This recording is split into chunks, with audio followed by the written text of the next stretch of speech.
සුබ දවසක් ඔයාලට මුලින්ම ආරාධනා කරනවා අපේ Tiny Tourist YouTube channel එක subscribe කරලා අපිත් එක්ක එකතු වෙන්න කියලා. ඉතින් ඔයාලා වෙනද වගේම අදත් ඇවිල්ලා ඉන්නේ සුන්දරම සුන්දර travel අත්දැකීමක් Tiny Touristලත් එක්ක එකතු වෙලා විඳ ගන්න. ඉතින් අද දවසේ Tiny Touristලා දෙන්න කොහෙද යන්නේ කියලා දන්නවද? අද මෙයාලා යන්න හදන්නේ පොළොව යට පිහිටි රාවණ රජතුමාගේ අරුම පුදුම මාලිගාව බලන්න. ඉතින් ආරාධනා කරනවා ඔයාලටත් YouTube channel එක subscribe කරලා අපිත් එක්ක එකතු වෙලා මේ වීඩියෝ එක ඉවර වෙනකම් බලන්න කියලා. එහෙනම් අපි යමු වීඩියෝ එකට. අපේ Tiny Tourist ලගේ යාළුවෝ හැමෝටම සුබ දවසක්. ඉතින් ආයිබෝන් කියලා අපි ඔයාලව පිළිගන්නවා. ඉතින් අද අපි බලමු Tiny Tourist ලා දෙන්න මොන වගේ සවාරියක්ද යන්නේ කියලා. අපිත් එක්ක ටිකටම රැඳිලා ඉන්න. ඉතින් මේ දිනවල සංචාරය කරලා දෙන්නට හරිම මහන්සි. දෙන්න මහන්සියට හොඳටම නිදි. නිින්දෙන් එකපාරට හීනෙන් වගේ දෙන්න අවදි වෙනවා. අවදි වෙලා එයාලා රත්තරන් පාට ආලෝකයක් එක්ක වලාකුළු අතරේ අමුතුම ප්‍රදේශයකට පාවෙලා යනවා. දෙන්නට හිතා ගන්නත් බෑ. දෙන්න පුදුමයෙන් වගේ බලාගෙන ඉන්නවා මේ මොකද්ද වෙන්නේ කියලා. දෙන්න පාවෙලා ගිහිල්ලා හරිම ලස්සන වනාන්තරයක් වගේ තියෙන ප්‍රදේශයකට වැඩෙනවා. ඒ පරිසරය හරිම සුන්දරයි. දියලි පිරීලා, දිය පාරවල් ගලනවා, ගස්වැල් පිරීලා. අපේ රට වගේ නෙවෙයි, අපේ ලෝකෙ වගේ නෙවෙයි. හරිම සුන්දර පරිසරයක්. දෙන්නට හරිම ආසයි තුණා.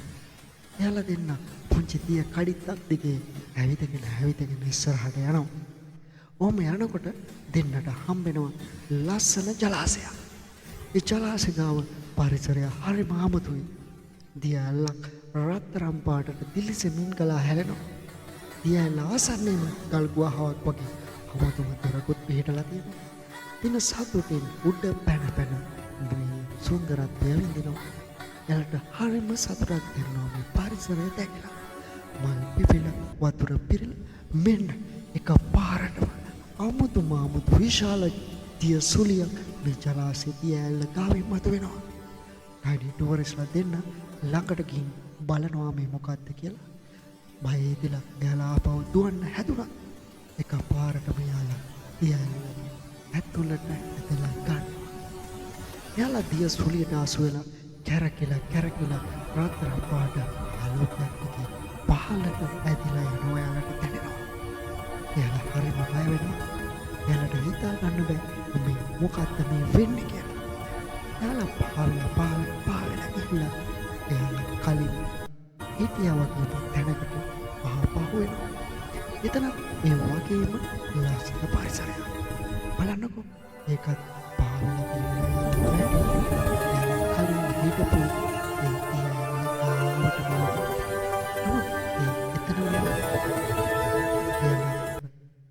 වෙනත් පරිසරයක තමයි දැන් ඉන්නේ.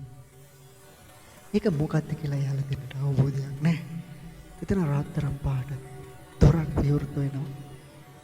දෙන්න පුදුමයෙන් මේ දිහා බලාගෙන ඉඳලා එයාලා දෙන්නට හිතා ගන්න බැරුව සිහි නැති වෙනවා. දෙන්න එකපාරට මේ රත්තරන් පාට ආලෝකය ඇතුළට ඇදිලා යනවා. එයාලා පාවෙලා අමුතු විදුලි ආලෝකය පන්දම් පිරුණු ලස්සන අලංකාර උමගක් දිගේ ඈතට පාවෙලා යනවා. දෙන්න හොඳටම බය වෙනවා දැන්. එයාලට මතක නෑ එතනින් යාට මොකද්ද වෙන්නේ කියලා.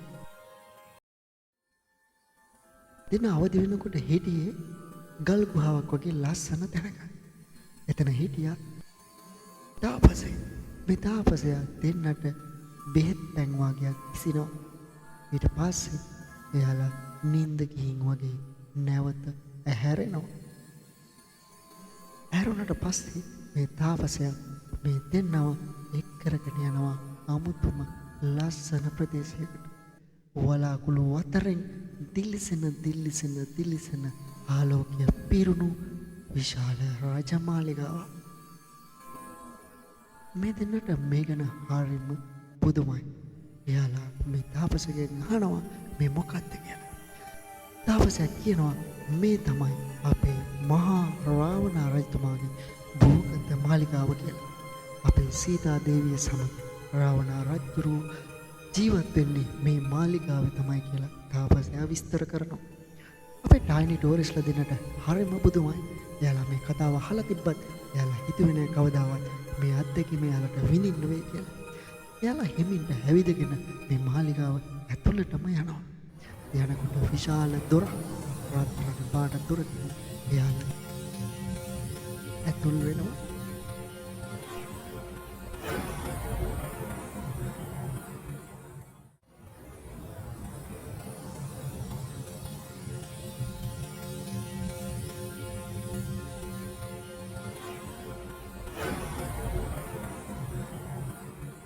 දොරටුවෙන් ඇතුළ වෙනවත් එක්කම මෙන්න මහා තේජසින් වාඩි වෙලා ඉන්නේ කවුද දන්නවද? අපේ රාවණ රජතුමා. රාවණ රජතුමා රත්තරන් පාට සිංහාසනයක් මැද වාඩි වෙලා ටයිනි ටෝරිස්ලා දෙන්නම දිහා බලාගෙන ඉන්නවා. රජතුමා දන්නවා ටයිනි ටෝරිස්ලා දෙනවා කියලා. රජතුමා ටයිනි ටෝරිස්ලාට ළඟට කතා කරනවා. කතා කරලා විස්තර අහනවා. ටයිනි ටෝරිස්ලාට හරිම පුදුමයි. එයාලා හීනෙන් වගේ අමුතු ලෝකයකට එයාලා කල්පනා කරලා බලනවා. හැබැයි එයාලට මතකයි එයාලා කතන්දරයක රාමා සීතා රාවණ කතාව කියවුවා කියලා. මේ කියවපු කතාවේ තිබිච්ච එක් සිද්ධි එයාලට මෑවිලා වගේ පේනවා.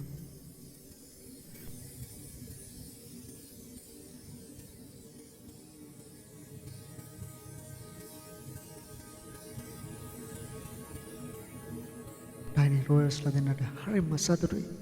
දෙන්න රජතුමත් එක්ක භෝජන සංග්‍රහයකට යනවා. ඒ කෑම මේසය හරිම ලස්සනයි. එක කෑම වර්ග, පළතුරු වර්ග, බීම වර්ග පිරීලා. සියලුම පිඟාන් කෝප්ප සියලුම දේවල් රත්තරන් පාටයි. හරිම ලස්සනයි. දෙන්නට හරිම ආසයි තුනක්. ඉතින් මේකේ තියෙන කෑම වර්ග, පළතුරු වර්ග සමහර දේවල් අපේ ටයිනි ටෝරිස්ලා දැකලවත් නැහැ. ඉතින් ටයිනි ටෝරිස්ලා දෙන්න රජතුමත් එක්ක මේ රාජ භෝජන සංග්‍රහය භුක්ති විඳිනවා. මේක හදපු විදිහ, මේ මාලිගාව හැදුවේ කොහොමද, මේ සියල්ල රජතුමා මේ දෙන්නට විස්තර කරලා කියනවා. ටයිනි ටෝරිස්ලා දෙන්නට හරිම සතුටුයි. මේ වගේ ගමනක් එයාලා කවදාකවත් එන්න හිතලා නැහැ. එයාලා හීනෙන් වගේ ආවත් එයාලා දකින්නේ අමුතු අත්දැකීමක්. ඉතින් මේ දෙන්න බඩ පිරෙනකම් රජතුමාත් එක්ක මේ රාජ භෝජන සංග්‍රහය භුක්ති විඳිනවා. ඒ කෑම හරිම රසයි. දෙන්නට හරිම සතුටුයි.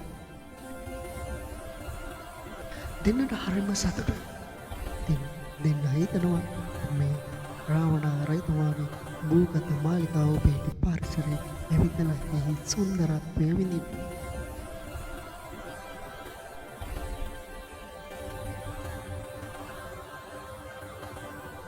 රජතුමා එකපාරටම දේවියකට කතා කරනවා. ඒ කවුද කියලා දන්නවද? ඒ තමයි සීතා දේවිය. රාවණ රජතුමා ඉන්දියාවේ සීතා දේවිය රැගෙන ඇවිල්ලා මෙන්න මේ භූගත මාලිගාවේ තමයි ජීවත් වෙලා තියෙන්නේ. ඉතින් මේ දේවිය හරිම කරුණාවන්තයි. ළමයි දෙන්නට ආදරෙන් කතා කරලා මේ වටපිටාව බලන්න යන්න කියලා එයාලට ආරාධනා කරනවා. ඉතින් මේ ආරාධනාව ටයිනි ටෝරිස්ලා දෙන්න ඉතාමත් ඕනෑකමින් කැමැත්තෙන් පිළිගන්නවා. ඊට පස්සේ දෙන්න තවත් රාජ සේවිකාවක් සමග උයන් සිරි නරඹන්න ඇවිදගෙන යනවා. ඒ උයන හරිම ලස්සනයි. ලස්සන මල් පිපිලා සමනැල්ලු විශාල ප්‍රමාණයක් එයාලගේ පිටිපස්සේ පියාඹගෙන යනවා. ඉතින් එයාලා දෙන්නට එක පාරට මතක් වෙනවා දැන් අපි ආපහු කොහොමද යන්නේ කියලා. එයාලා දෙන්න හොඳටම බය වෙනවා.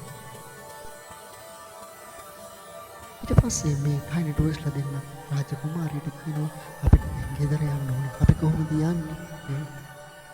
ඒකට බය වෙන්න එපා. අපි ඒකට හොඳ උපක්‍රමයක් තියෙනවා කියලා. එයා කියනවා අපේ හනුමන්තාගේ කෝවිලට ගිහින් එයාට ඔයාලගේ අදහස කියන්න කියලා. සීතා කුමරිය රාවණ රජතුමා ළඟ ජීවත් වෙන කාලේ හනුමන්ත තමයි එයා ආසන්නේ සීතා කුමරියගේ ආරක්ෂාවට ඉඳලා තියෙන්නේ. ඉතින් මේ හනුමන්ත ඕල්ලක් හදාගෙන එහි තමයි ජීවත් වෙන්නේ. ඉතින් පෙටායිනි ටෝරස්ලා දෙන්න මේ හනුමන්ත කෝවිලට යනවා. ඒ යන අතරේ එයාලට ලස්සන තවත් පරිසරයක අත්දැකීම් ඉද ගන්න හම්බෙනවා. සුදු පාට අමුතුම ලස්සනක් තියෙන වඳුරු රංචුවක් මේ පරිසරයේ ජීවත් වෙනවා.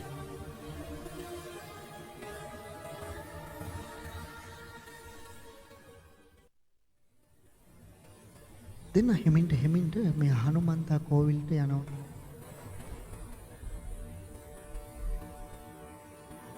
හනුමන්තා කෝවිලට ගිහිල්ලා දෙන්න එයාලගේ අවශ්‍යතාවය හනුමන්තා දෙවියන්ට කියනවා.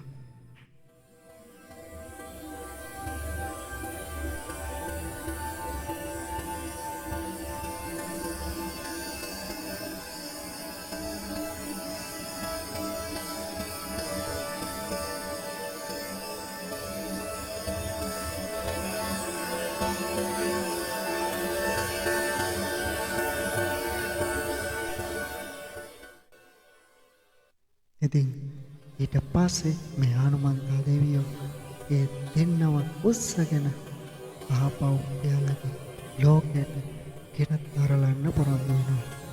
එනට හරිම සතුටුයි. ඉතින් ඒ අදහස පිළි අරගෙන හනුමන්තා දෙවියෝ එයාලා දෙන්නව වඩාගෙන එයාලගේ ජීවල් ගාවට මහාසී පියාඹගෙන එනවා. ඇවිල්ලා එයාලව ලගේ ජීවල් ගාවටම ගෙනත් අරලලා හනුමන්තා දෙවියන් නැවත ආපහු රාවණ රජතුමා මාලිගාව බලා පිටත් වෙලා යනවා. මේක දෙන්නට හරිම පුදුමයි. මේක නිකන් හීනයක් වගේ කියලා දෙන්න හිතනකොටම දෙන්නට ඇහැරෙනවා. ඔව් ඇත්තටම මේක එයාලා දැකපු හීනයක්.